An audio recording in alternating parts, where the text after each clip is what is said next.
तो एक बार फिर से स्वागत है दोस्तों मेरे चैनल आई नो टीचर पर। और आज जो वीडियो मैं लेके आया हूँ उसमें मैं आपको बताऊंगा कि आप किस तरीके से अपनी वेबसाइट का ऑडिट कर सकते हैं। इस ऑडिट में कौन कौन से टूल लगने वाले हैं या ऐसी कौन सी वेबसाइट्स यूज़ होने वाली हैं जिसकी मदद से हम अपनी वेबसाइट का ऑडिट करेंगे, वो मैं आपको शेयर करूंगा। इसमें 3 टाइप के पार्ट को मैं कवर करूंगा, एक ऑन पेज, एक ऑफ पेज और एक टेक्निकल ऑडिट पार्ट को। तो चलिए देखते हैं किस तरीके से हम अपनी वेबसाइट का ऑडिट करने वाले हैं।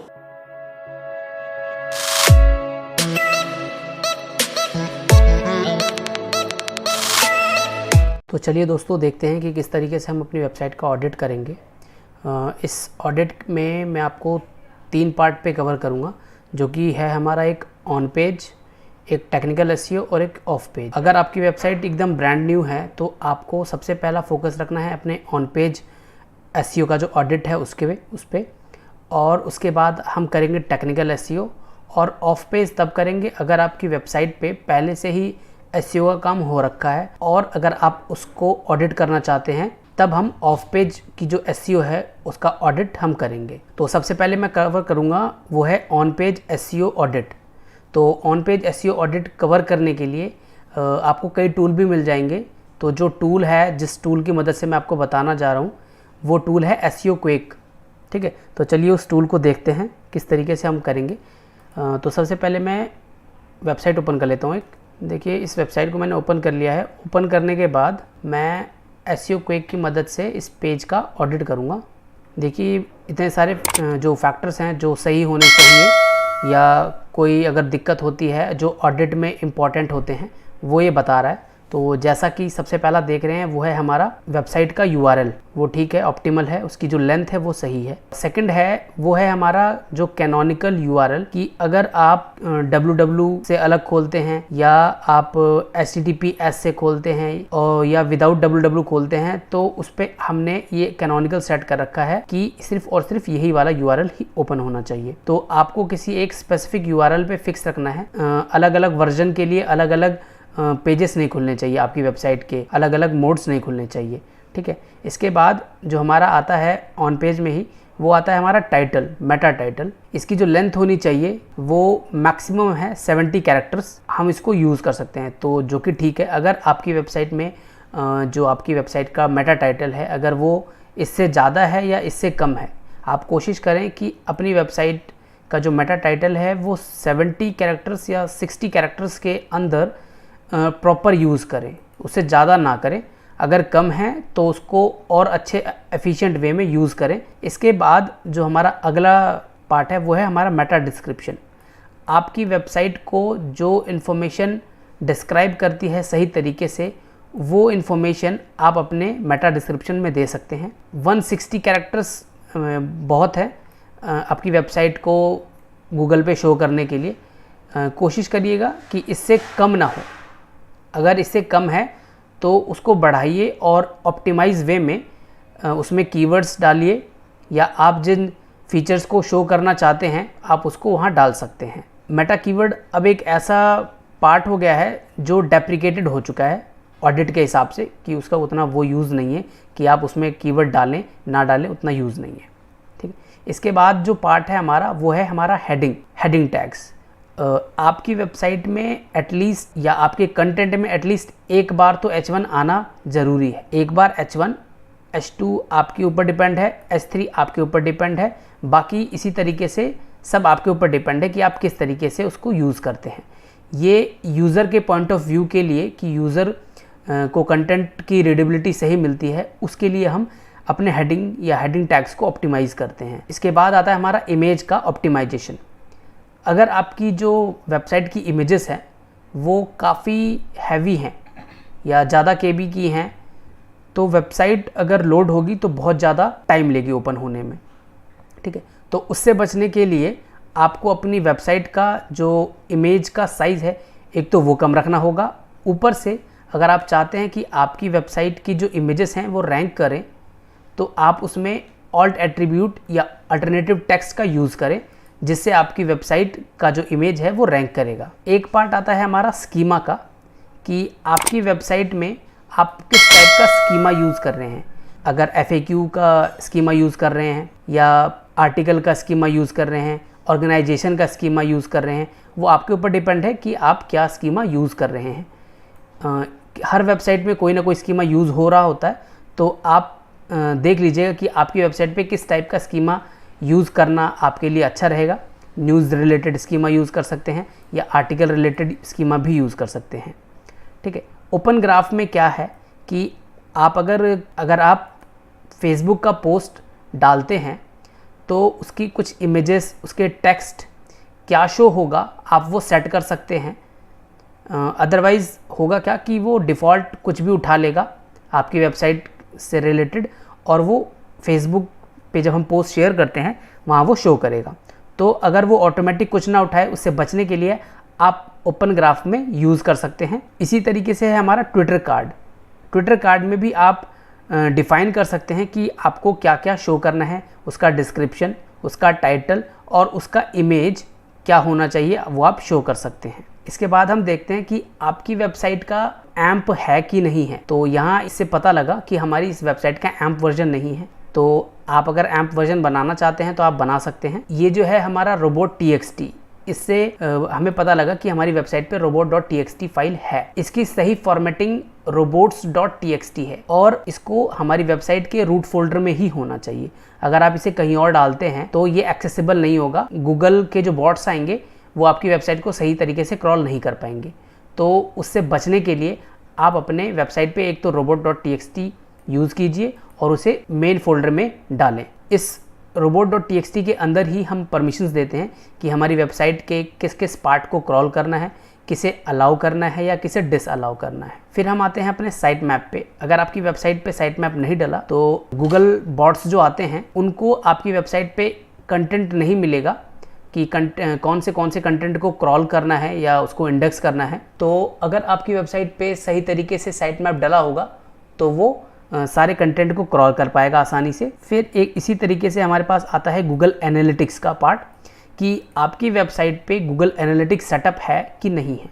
अगर नहीं है तो आपको गूगल एनालिटिक्स का सेटअप करना पड़ेगा ताकि आप अपनी वेबसाइट पे आने वाले सभी यूज़र्स को ट्रैक कर पाएँ और ट्रैक करके उस इन्फॉर्मेशन को यूज़ कर पाएँ अपने बिजनेस के बेनिफिट के लिए। एक पार्ट और आता है हमारा फेविकॉन का। ये फेविकॉन पार्ट जो होता है, अगर आप देखेंगे ये जो छोटा सा एक इमेज दिख रहा है SEO केक का, ये हमारा छोटा सा पार्ट फेविकॉन है।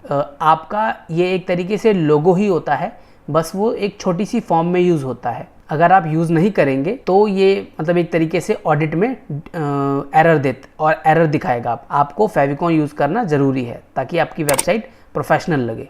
उसके बाद हम आते हैं एक चीज़ और जो ऑन पेज में आती है, वो है आपकी वेबसाइट पे कितना स्पैम है या आपकी वेबसाइट का जो स्पैम स्कोर है वो कितना है। तो उसको चेक करने के लिए आपको ऑनलाइन बहुत सारे टूल्स मिल जाएंगे। तो हम टूल्स से चेक कर लेते हैं। इससे हमको हमारी वेबसाइट का डोमेन अथॉरिटी भी चेक हो जाएगा। देखिए दोस्तों, यहाँ पर वो हमें बता रहा है कि हमारी वेबसाइट का डोमेन अथॉरिटी 7 है, पेज अथॉरिटी 2 है और स्पैम स्कोर 1 है।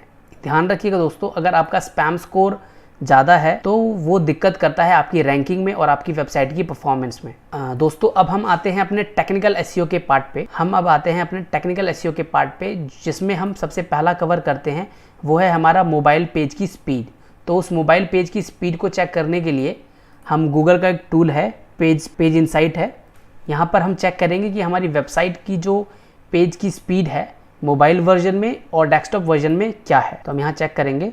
देखिए दोस्तों, हमारी वेबसाइट की जो स्पीड आ चुकी है। देखिए दोस्तों, हमारी वेबसाइट का जो स्कोर है स्पीड का वो है 15 और डेस्कटॉप वर्जन के लिए जो हमारा स्कोर आया है वो आया है 52। मोबाइल वर्जन के लिए जो स्कोर है हमारा वो बहुत ही लो है। तो हमें इस वेबसाइट की स्पीड को इम्प्रूव करना पड़ेगा। तो इसके लिए बहुत सारी चीज़ें बता रहा है हमको कि आपको क्या क्या चीज़ें इम्प्रूव करनी है जिससे आपकी वेबसाइट की परफॉर्मेंस, जिससे आपकी वेबसाइट की स्पीड इंक्रीज़ हो जाए। तो सबसे पहले ये बता रहा है serve images in next gen formats. तो ये बहुत सारी चीज़ें हमको बता रहा है जो कि है हमारा इमेज से रिलेटेड कि आपको अपनी जो इमेजेस हैं उसको कंप्रेस करना पड़ेगा ताकि आपकी क्वालिटी एक तो मेंटेन रहे और आपकी वेबसाइट की जो लोडिंग स्पीड है वो थोड़ी सी कम हो जाए, मतलब आपकी वेबसाइट जल्दी खुले। तो ये हमें बहुत सारी इमेजेस के साइज़ बता रहा है और हमें साइज़ भी बता रहा है कि कितना आप इसको कंप्रेस कर सकते हैं ताकि आपकी वेबसाइट इम्प्रूव हो जाए स्पीड पे। तो देखिए, हमारी जो वेबसाइट की एक इमेज है वो है 274 KB की। अगर आप इसे सेव करते हैं, इसे सही तरीके से प्रॉपर ऑप्टिमाइज़ करते हैं, तो आप इसमें अप्रॉक्स 240 KB बचा लेंगे। तो अगर आप 240 KB बचा लेंगे तो अराउंड आपकी जो इमेज हो जाएगी 274 से वो हो जाएगी 20 या 30 KB के अराउंड। तो इससे सोचिए आपकी कितनी स्पीड इंक्रीज़ होगी। तो इसने हमको बताया कि आपके पास जो इमेजेस हैं वो कितनी ज़्यादा KB की हैं और आप उसमें कितना बचा सकते हैं, आप उसे कंप्रेस कर सकते हैं। दोस्तों, इमेज को कंप्रेस करने के लिए मैंने एक टूल बताया था अपनी लास्ट वीडियो में, compressor.io करके है। आपको मैंने इमेज कंप्रेशन के लिए एक वेबसाइट बताई थी, compressor.io। आप उस वेबसाइट को खोलेंगे और उसमें अपनी इमेज को डालेंगे, तो डालने के बाद वो आपकी इमेज को एक ऑप्टिमाइज तरीके से कंप्रेस करेगा, जिससे आपकी क्वालिटी भी मेंटेन रहेगी और इमेज का साइज़ काफ़ी कम हो जाएगा, जिससे आपकी वेबसाइट की परफॉर्मेंस और स्पीड इंक्रीज़ हो जाएगी। आपको इसी तरीके से बहुत सारी इमेजेस बता रहा है। आप अपनी जो वेबसाइट की इमेजेस हैं उनको कम कर सकते हैं ताकि वेबसाइट की लोडिंग स्पीड बढ़ जाए, मतलब उसकी परफॉर्मेंस इंक्रीज़ हो जाए, आपकी वेबसाइट की जो स्पीड है वो इंक्रीज़ हो जाए और आपका जो स्कोर है वो 15 से, या जो भी आपका स्कोर है वो 90 से 100 की कैटेगरी में आ जाए। इसी तरीके से कई ऐसे चीज़ें हैं जो ब्लॉक कर रही होंगी। कई ऐसे इनलाइन CSS यूज़ किए होते हैं जिसकी वजह से हमारी वेबसाइट का लोड टाइम बढ़ जाता है। तो इनलाइन CSS के बदले हमें यूज़ करना चाहिए एक्सटर्नल CSS, जो हम एक फ़ाइल के रूप में यूज़ करते हैं और अपनी वेबसाइट पे अपलोड करके एक्सटर्नल CSS फाइल। और कई बार ऐसा होता है कि कई ऐसी जावास्क्रिप्ट्स होती हैं जो यूज़ नहीं हो रही होती, उनको भी रिड्यूस करके हम अपनी वेबसाइट की स्पीड को बढ़ा सकते हैं। इसी वेबसाइट की ऑडिट में अब हमारे पास जो एक अगला पार्ट आता है वो आता है मोबाइल फ्रेंडलीनेस। अगर आपकी वेबसाइट मोबाइल फ्रेंडली है कि नहीं है, वो भी आपको ऑडिट के पार्ट में चेक करना पड़ेगा। तो हमें मोबाइल फ्रेंडलीनेस चेक करने के लिए गूगल का ही टूल है। आप यहाँ पर URL डालेंगे, देखते हैं क्या बताता है। देखिए दोस्तों, इसने हमें बता दिया कि हमारी वेबसाइट जो है वो मोबाइल फ्रेंडली है, हमारे आने वाले यूज़र्स के लिए सही है। अगर आपकी वेबसाइट मोबाइल फ्रेंडली नहीं है तो आपको कोशिश करनी होगी कि आपकी वेबसाइट का जो डिस्प्ले है वो मोबाइल फ्रेंडली हो। इसके बाद दोस्तों जो हमारा नेक्स्ट ऑडिट में पार्ट आता है वो आता है कि आपकी वेबसाइट पे सिक्योर जो लेयर है वो लगी है कि नहीं। आपकी अगर जो वेबसाइट है, अगर हम अपनी वेबसाइट इसको देखते हैं तो इस पे ये जो SSL है ये लगा हुआ है। ये आपकी वेबसाइट पे आने वाले यूज़र्स की इन्फॉर्मेशन को प्रोटेक्ट करता है थ्रेट से, ताकि किसी भी तरीके की कोई उनकी इन्फॉर्मेशन स्टील ना हो जाए, उससे बचाता है। अगर नहीं लगा है तो ये एक ड्रॉबैक है आपकी वेबसाइट के लिए, ताकि अगर आपकी वेबसाइट के लिए एक ड्रॉबैक है अगर आपकी वेबसाइट पे SSL नहीं लगा है। तो जल्दी से जल्दी आपकी अपनी वेबसाइट पे SSL लगाइए ताकि आपकी वेबसाइट आपके आने वाले यूज़र्स के लिए सिक्योर हो जाए। फिर एक पार्ट और आता है हमारी वेबसाइट के इस ऑडिट में कि अगर आपकी वेबसाइट पे 404 पेज है, कस्टम 404 पेज बना है कि नहीं बना है। क्योंकि मान लेते हैं कोई यूज़र आता है, वो कुछ भी लिख देता है और वो एंटर मार देता है, तो आपकी वेबसाइट पे 404 पेज आ रहा है। साथ ही आपने यहाँ पर बटन बता रखा है कि हाँ कि आप होम पेज पे, या तो आप इसको होम पेज पे रीडायरेक्ट कर सकते हैं या तो ऑटोमेटिक रीडायरेक्ट लगा सकते हैं कि हमारी वेबसाइट पे अगर कोई ऐसे URL से या ऐसी URL से ऐसे आता है जो हमारी वेबसाइट पे एग्जिस्ट नहीं करता, तो उसे हम अपनी वेबसाइट पे होम पेज पे रीडायरेक्ट कर दें। इससे आपकी वेबसाइट पे बेनिफिट होगा, अदरवाइज वो 404 पेज पे काउंट होता जाएगा। अगर दोस्तों आप लोग जानना चाहते हैं कि आपकी वेबसाइट पे कितने 404 या ब्रोकन लिंक्स हैं, उसको चेक करना चाहते हैं कि कितने हैं, तो उसके लिए हमारे पास एक टूल है जो कि है हमारे पास Atom SEO करके। आप इसे ओपन करेंगे, ब्रोकन लिंक चेकर नाम से ये वेबसाइट है। इस वेबसाइट पे आपको बस अपनी वेबसाइट का URL डालना है।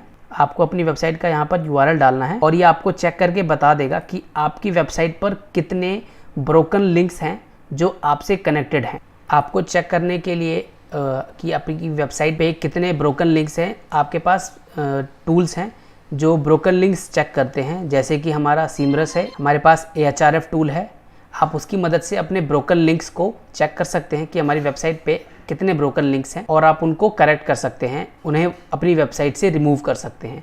इसी तरीके से हमारी वेबसाइट पे जो वेबसाइट की ऑडिट का पार्ट है उसी में एक और टर्म आती है, वो आती है कैनोनिकल। कि अगर आपकी वेबसाइट पे कोई कंटेंट है, और उस कंटेंट पे आपने कैनोनिकल नहीं लगा रखा और उसी कंटेंट को आपने 4-5 जगह यूज कर रखा है, अलग अलग जगह, तो गूगल आपके किसी भी कंटेंट को, उस 5 कंटेंट जो आपने कॉपी कर रखा है सेम कंटेंट से, गूगल को ये भी नहीं पता लग पाएगा कि ओरिजिनल कंटेंट कौन सा है। तो उससे बचने के लिए आपको अपनी वेबसाइट पे कैनोनिकल यूआरएल लगाना ज़रूरी है, ताकि गूगल को पता लग पाए कि ओरिजिनल सोर्स कौन सा है और बाकी कॉपीड सोर्स कौन सा है आपके कंटेंट का। दोस्तों, आप अगर जानना चाहते हैं कि ऐसे कौन से फ्री टूल्स हैं जिसकी मदद से आप एसईओ कर सकते हैं, तो मैंने इससे पिछली वीडियो में एक डिटेल्ड वीडियो बनाई थी कि एसईओ के कौन से ऐसे टॉप 10 ऐसे कौन से टूल्स हैं जो फ्री हैं एसईओ के लिए, जिन्हें आप यूज़ कर सकते हैं अपनी एसईओ की एक्टिविटीज़ को इफेक्टिव वे में यूज़ करने के लिए। अगर आप वो वीडियो देखना चाहते हैं तो ऊपर वो आई बटन में वीडियो का लिंक है, आप वहाँ से चेक कर सकते हैं। दोस्तों, अगर आपको मेरी वीडियो अच्छी लगी हो तो लाइक ज़रूर कीजिएगा, और अगर किसी पार्ट में आपको कोई परेशानी होती है तो आप मुझे कमेंट करके पूछ सकते हैं। और अगर मेरे से कोई इस वीडियो में या आपको कोई एक ऐसा टर्म या कोई ऐसा पार्ट भी लगता है कि जो आपको एसईओ में ऑडिट में काम आएगा, जिसे हमें यूज़ भी करना चाहिए, तो आप मुझे वो कमेंट में सजेस्ट कर सकते हैं, ताकि हमारे आने वाले यूज़र्स जो वीडियो देख रहे हों या देखें बाद में, उन्हें हेल्प हो पाए। और अगर आप मेरे चैनल पे नए हैं और आप नहीं चाहते कि कोई वीडियो मेरी मिस कर दें, तो अभी सब्सक्राइब कर दीजिए मेरा चैनल, ताकि आप कोई वीडियो मिस ना कर पाएँ। एक बार फिर मिलते हैं दोस्तों किसी और वीडियो के साथ, तब तक के लिए धन्यवाद।